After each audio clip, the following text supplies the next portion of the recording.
Éxito de participación na campaña de San Valentín organizada pola Asociación de Empresarios de Ribeira. O sorteo celebrado hoxe confirma o bo momento do comercio local, con importante incremento no número de compras rexistradas. Nesta edición contabilizáronse 3.053 tickets de compra, un 28% máis que o ano pasado. Uns datos que, segundo a organización, amosan a crecente implicación da veciñanza co comercio e a hostelería de proximidade. A campaña culminou co sorteo de 2 ceas para 2 persoas, que poderán desfrutarse en calquera dos establecementos asociados do sector da restauración.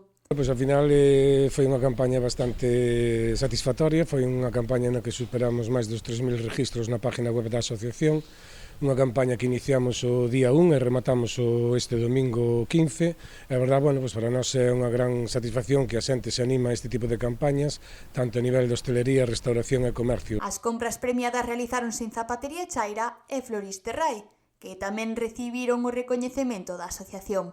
Felicitar ás tiendas, que en este caso é Zapatería Chaira e Floristería Floristerrai, que foron as que deron os dous premios das 2 cenas valoradas en 150 euros. Dende a entidade empresarial agradecen especialmente a confianza da clientela, destacando que o apoio ao pequeno comercio é clave para fortalecer o tecido económico da vila e seguir promovendo iniciativas de dinamización. Seguimos apostando e premiando a confianza que temos en Ribeira no sector comercial e hostelero, en ese sentido, pois ir por esta mesma línea, non? Seguimos traballando para que todas estas campañas vayan tendo unha aceptación que cada vez para nós estáse vendo que se está incrementando a nivel de participación na página web, en ese sentido, pois moi contentos. A campaña contou co apoio da Xunta de Galicia a través do Comercio Galego, unha colaboración que permite impulsar accións destinadas a fomentar o consumo de proximidade.